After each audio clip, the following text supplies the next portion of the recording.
The fall of the USSR was one of the greatest catastrophes of the 20th century. The 20th century, a century paved by huge wars, genocides, ethnic cleansings, all that, you know, millions of deaths, tens of millions of deaths, probably hundreds of millions of deaths. And this guy would put the collapse of the USSR as one of the biggest disasters in that century. Just wait, listen, maybe you'll agree. Not only was there incalculable harm done to every single country under its banner, skyrocketing suicide rates, life expectancy plummeting. So let's see. Let's take the Czech Republic as an example. The Soviet Union collapsed in 1991. Pretty sure they were out of the Communist Union in like 1989 or 1990. So let's see, life expectancy going from 1990 to now. Skyrocketing. GDP 1990 till now, you know? And Poland, life expectancy from 1990 or 1989 is where we left till now, increased like crazy. And then GDP from 1990. I'm not seeing this irreparable harm is what I mean. You know what I mean?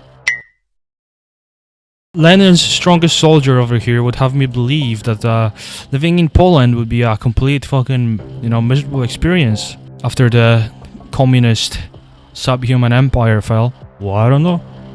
Doesn't seem like it. And then let's look at Russia, because really what he's saying, all the points that he's bringing up are about Russia, because Russia is the country that fucked up their transition from a state-run economy to a capitalist economy. And as you can see, some crazy shit is going on with the chart. And then GDP still went up after they fucking left, you know. It still went up after they transitioned. It was a fucking disaster though. Because what he says about the suicide rate, all that, it really only applies to the Soviet... It only really applies to Russia. Because in his mind, the Soviet Empire was not this like extremely diverse place with a bunch of vassal states being completely exploited by the Russian majority ruling from Moscow. In his mind, it was like a solid union with people that have things in common and all that are properly integrated. But it really wasn't. But what would he know? What would a rich American son of a multimillionaire, what would he know about the Eastern Europe? I like how he thought that everyone's gonna agree because he's in Yale University.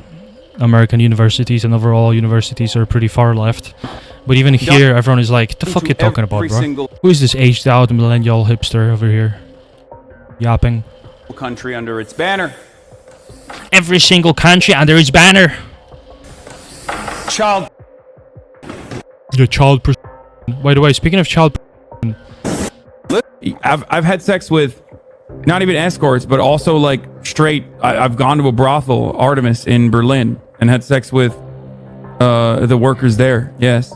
Germany trafficking. Mass police raid on the Berlin mega brothel. 900 police officers have taken part in a raid on one of Germany's biggest brothel in Berlin, making 6 arrests over alleged human trafficking and tax fraud. Most of the women were from Eastern Europe, Russia, and several countries in the Middle East. Police charged that the 4-story brothel complex constituted a brutal and illegal system that severely exploited dependent women. So I guess he knows about the human trafficking and all that shit and, you know, child prostitution firsthand. Allegedly, I guess he found out about all that firsthand. He was doing investigative journalism right there. But America was no longer contested around the globe. Oh, America was no longer contested around the world. In what? The amount of people deported? Or internally displaced? What are... You know, the Third Reich contested the United States for a bit. Is that a good counterbalance in your opinion? And it is precisely because of the end to that multipolarity that we saw accelerated neoliberalism that is devastating every Western nation right now. Unlimited and unchecked greed.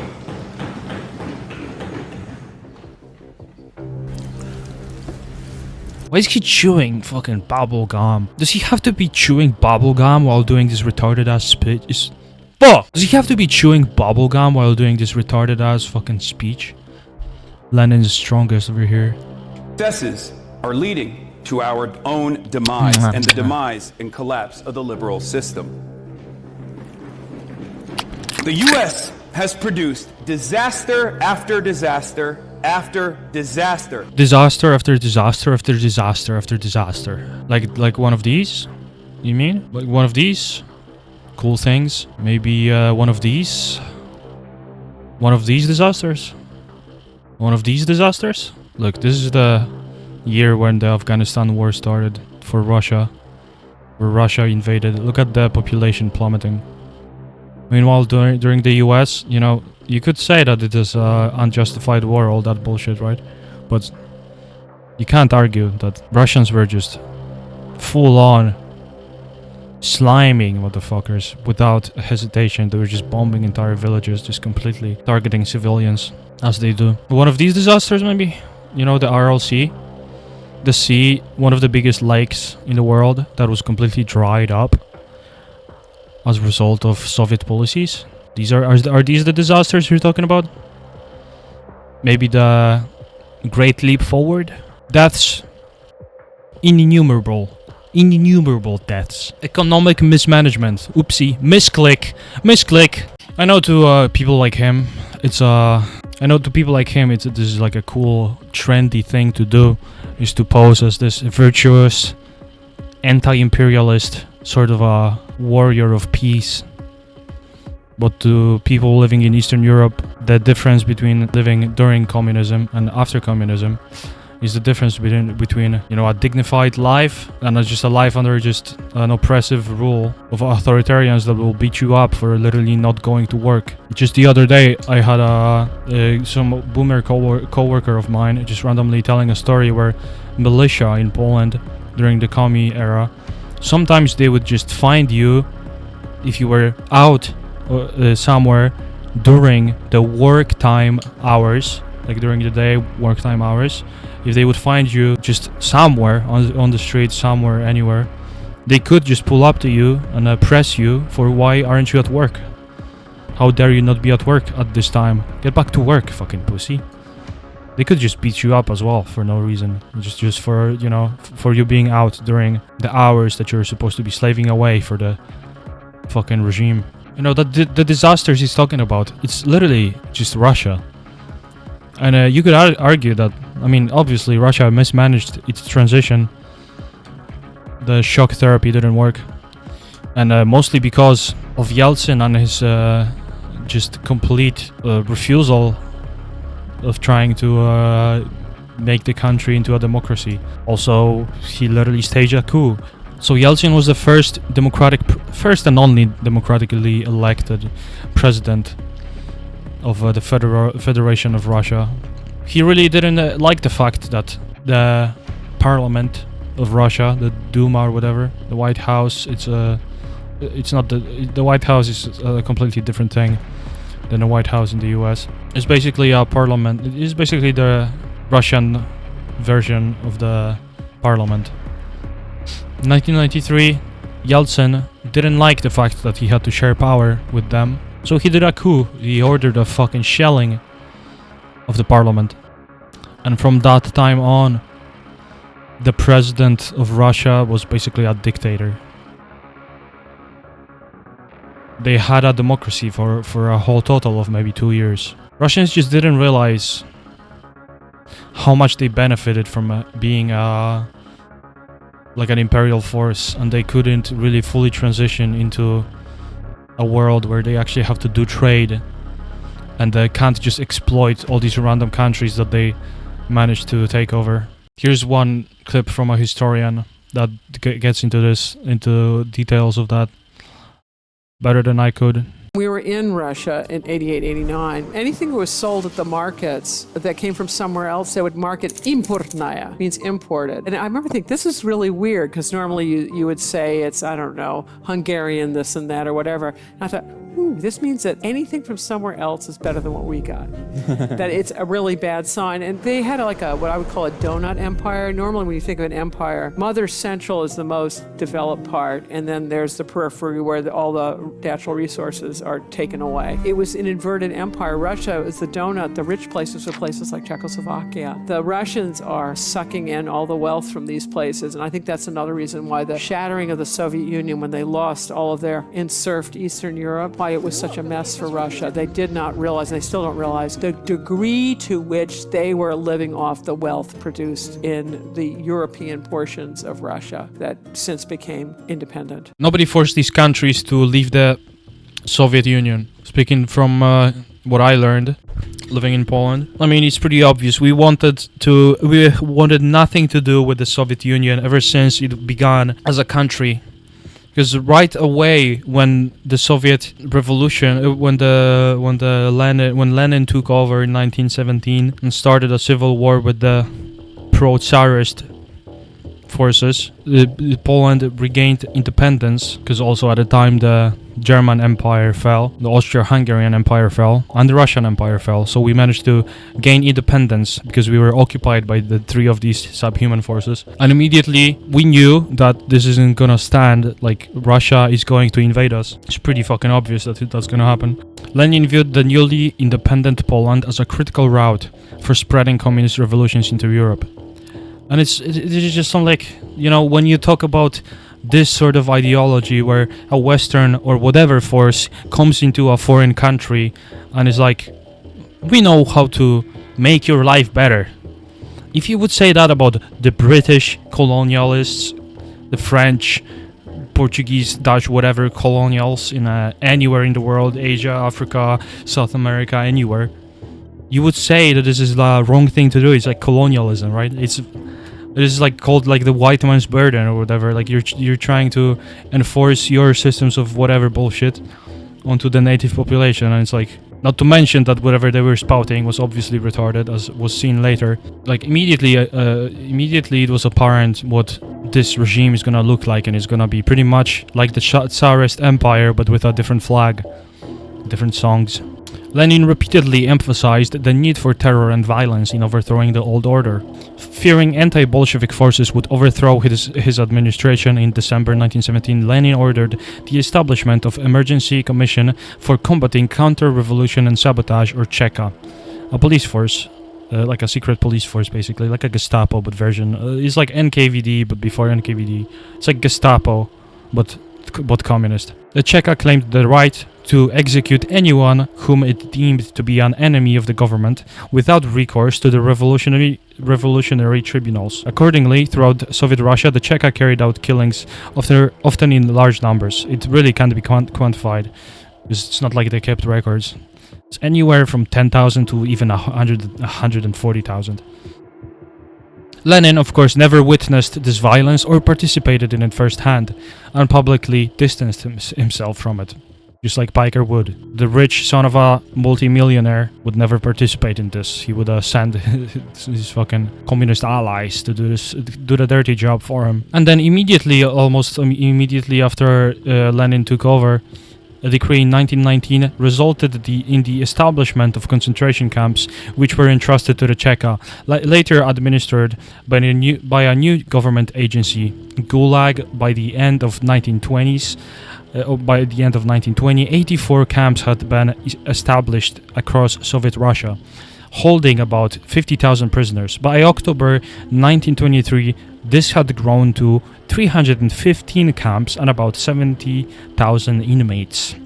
Those interned in the camps were used as slave labor. So, it was pretty obvious what this is gonna look like. This whole Soviet Revolution, the saviors, the Eastern saviors, the uneducated Russian peasants are coming to save Europe in 1920, right?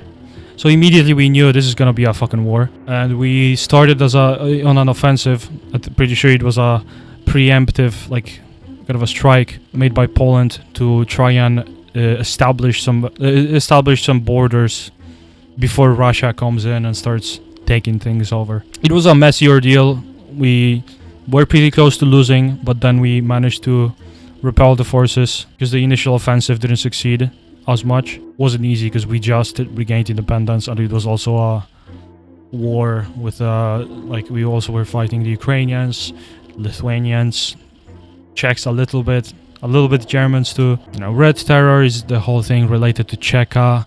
It's all the assassinations on political opponents, purging the party as well, like killing other leftists. Lenin and his regime would just kill every leftist that would not agree with him.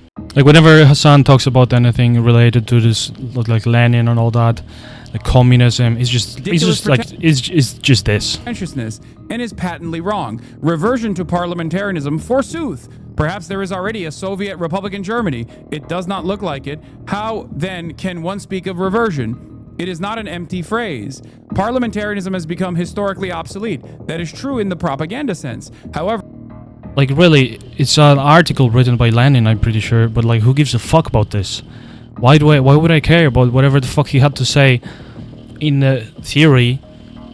Like, he was a good propagandist. He used to run the main newspaper that was spouting communist propaganda before the revolution. He was a good propagandist, I suppose. What the fuck does that have to do with reality? 2 years after the revolution started and he took over the Bolsheviks, he started building fucking concentration camps. 1917 is when he formed Cheka. The secret police was formed instantly. So why would I waste my time reading some kind of fucking article unless I'm doing some kind of a in-depth historical study and analysis of his views? But what, like, in reality, it has nothing to do. Like, show me all the things that he wrote about here being implemented in reality and like working. All he did was deport a bunch of fucking kulaks, which are like peasants that owned more than 3 hectares of land. He killed a whole bunch of them. Managed to start a famine in all over Russia, and especially in Ukraine. You know, Holodomor is a whole different topic, which I won't get into, but basically millions of Ukrainians were starved to death as a result of Soviet policies.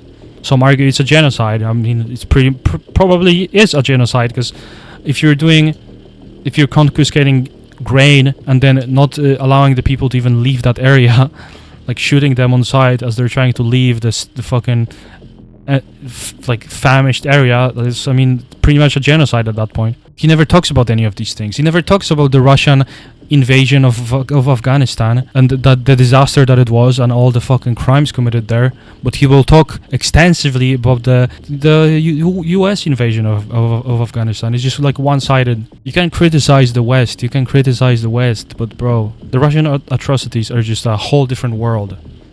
It's a whole different world. Like, let's just get into the ethnic cleansing and all that fucking. Nearly 172,000 Koryosaram, I don't know, Soviet Koreans were forcibly transferred from the Russian Far East to unpopulated areas of the Kazakhstan Socialist Republic, right? They were forcibly deported into unpopulated areas because they just wanted to relocate people, I guess. Bet you didn't even know about this one. In most cases, their destinations were underpopulated remote areas. This includes deportations to the Soviet Union of non-Soviet citizens from countries outside of the USSR. It has been estimated that in their entirety, internal forced migrations affected at least 6 million people. Of this total, 1.8 million kulaks were deported in 1930. 1 million peasants and ethnic minorities in 1932 to 1939. 3.5 million ethnic minorities were further resettled during 1940 to 1952. Soviet archives documented 390,000 deaths during Kulak forced resettlement, up to 400,000 of deaths of people deported to forced settlements during the 1940s. There's some argument over numbers, but it's a pretty massive number, and the number just keeps stacking up. The numbers don't ever go down. The Soviet Union also practiced deportations in occupied territories, blah blah blah. I mean, the German resettlements, that at least I would say was justified at the time. The Third Reich used these people as basically a casus belli for declaring wars on all these countries. Pretty much the same thing that Russia is using right now during the Ukraine war, and when they were annexing Crimea, when they annexed part of Georgia. So they were deported, so Germany can't do that again in the future. I mean, it was pretty brutal, but I think in the 20th century, that at least was necessary. Large numbers of gulags, regardless of their nationality, were resettled in Siberia, Central Asia. Like, bro, this just keeps going. It just keeps going. Looking at the entire period of Stalin's rule, one can list Ingran Finns, Kalmyks, Balkars, Italians of Crimea, Karachais, Mexican Turks, I don't know, Karapapaks, Far East Koreans, Poles, Finnish people in Karelia, Kola Norwegians, Romanians, Estonians, Latvians, Lithuanians, Volga Germans, Chechens, Ingush, Crimean Tatars, Crimean Greeks, Caucasian Greeks, like all these ethnicities, dude, being deported, forcibly relocated. I just don't see the disaster in the Soviet Union falling. As a Pole, I would fucking fight commies to the death if they took over Poland again.